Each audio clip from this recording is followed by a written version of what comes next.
Each of the zookeepers have animals that they work well with, and some not so much. Davy has a couple of close animal friends. Well, there's a few that I've got a lot of personal connections with. We have a spider monkey. Her name is Annabelle, and she's a solid black one, and she is like super duper close with me. Every time I pass her, she always makes her like signature greeting. It's like, "Ah," but like, you know, cuter and not human. She always like presses her face up against the cage and like makes a kissy face, and I give her a little peck on the lips. Another one that I'm really fond of is our Brahmin Thunder. One thing I love about him is before I came here, an older zookeeper told me that he used to hate men, but he absolutely loves me, so I don't know whether to be complimented or insulted. But I'll take it as a compliment. He's a good boy. Let's see if he can do it. I think he's feeling it. Here, boy, give me a kiss. Kisses. That's my boy. He's easily my favorite here. He's such a good boy. This guy, he's called a Brahmin, and they're a type of cattle. And super cool about them, see all this loose skin that he has? He has about 4 times as much sweat glands as about any other cattle, and that means he's very, very well off in really hot climates. So he's really good in, like, let's say Texas or Australia where the temperature's super duper hot. But thankfully with this thick hide of his, he's also really well off in winter. It's really sweet. Up at the boss's farm, he's got a mother Brahmin waiting for him. She just recently had a calf, so we're fattening her up, but we're gonna put them together and hopefully we'll get a Thunder Junior here soon. And that's gonna be a huge delight. And I didn't know this till recently. When petting an animal, if they let you pet on their neck, it's a sign of trust. It's kind of instinct because the neck is such a vital spot. But if you have the privilege to pet an animal on the neck, it means like, hey, I know you and I trust you. He and Thunder really do have a connection. Bet you can't guess Erin's favorite creature at the zoo. I am a big reptile nerd, and so the reptile building is my dream right down there, so I absolutely love it. Interesting. This is what Tiffany thinks of reptiles. Reptiles probably wouldn't be my first choice, but I mean, it's still working with animals, so. Kiara. Although Tiffany likes pretty much all the animals here in the zoo, there is one animal that won her over. If I'm being honest, it's probably Kiara. Hi, Kiara. It seems like the feeling is mutual. Yeah, I'm the only keeper she likes. But she didn't win Kiara over that easily. It took about 2.5 months, but once I started doing top, I would just like sit up there for a couple minutes just for her to like smell me, so she would get used to my scent over time. For our animal care, the zoo is divided into 3 loops. A top loop, our middle loop that we call lemur loop, and bottom loop. Tiffany reminds us of what the keepers do in a day. So you start with perimeter checks, and then just to make sure everybody's where they're supposed to be and alive. And then you do animal care, and then after animal care, you find little projects to do throughout the day. And then right before you leave, you do another perimeter check just to make sure everybody's still there. Back to favorite animals. For Ben, since he's so new, I don't think he has a favorite. But he did have some animals that caused him to wonder why God made them that way. Yeah, the emus. So I'm always wondering why he would make birds that big because they're scary. But then you learn about them and you see what they do.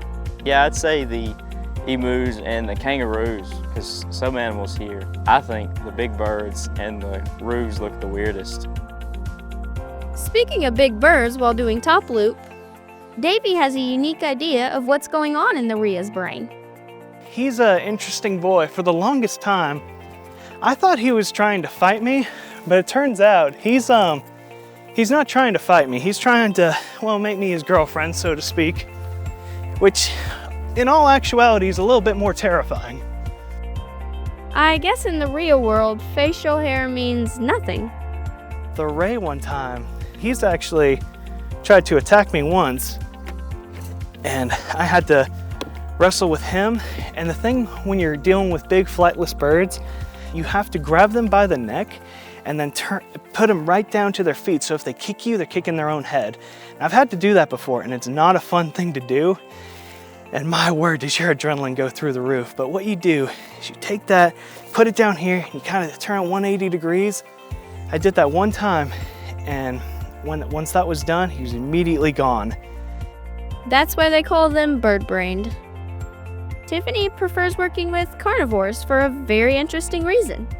I want to work with carnivores mostly because if I had to die, I would want to die by something that's vicious, I guess, and not like a bird or something. Each of the keepers have their normal loop.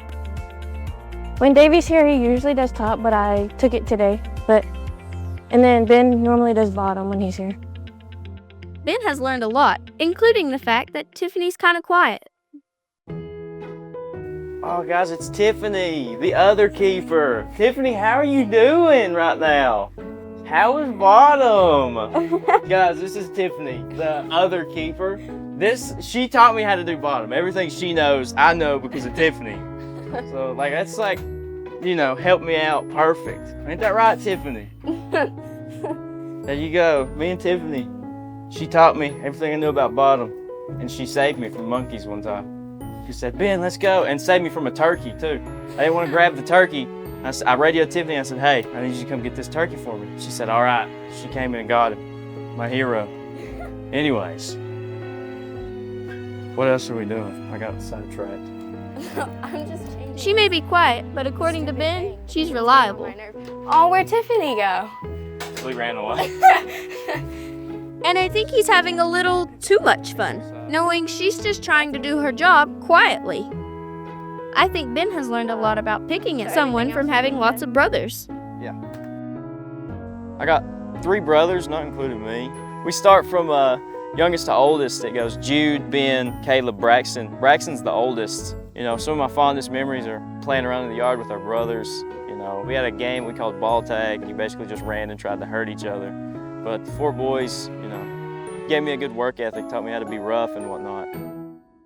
Being passionate about their work is something Ben and Davy have in common. When I was younger, I used to work masonry with my father. So I won't say it's a cakewalk, it is a lot of manual labor. I clock in about 50 miles of walking every week. Ben is right in the middle of training. He already knows a lot. Mostly my dad has trained him. But today, I stepped in making sure he knows what he's doing. And he's already a step ahead of me.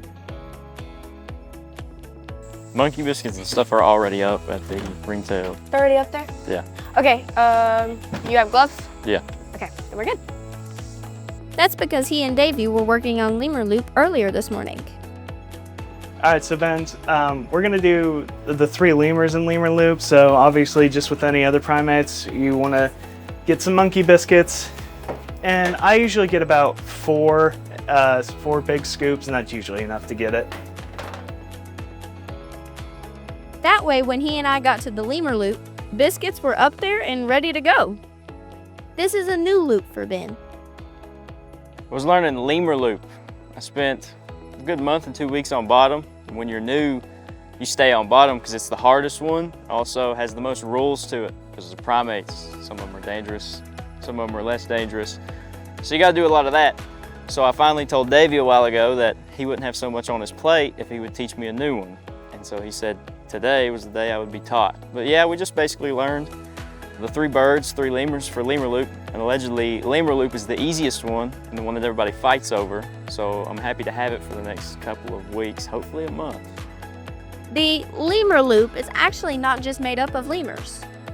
As Davy was telling Ben earlier, So in lemur loop, we actually have 3 types of birds. We have our African crown crane, our Amazon parrots, and our silver pheasants. So it's more like a lemur bird loop.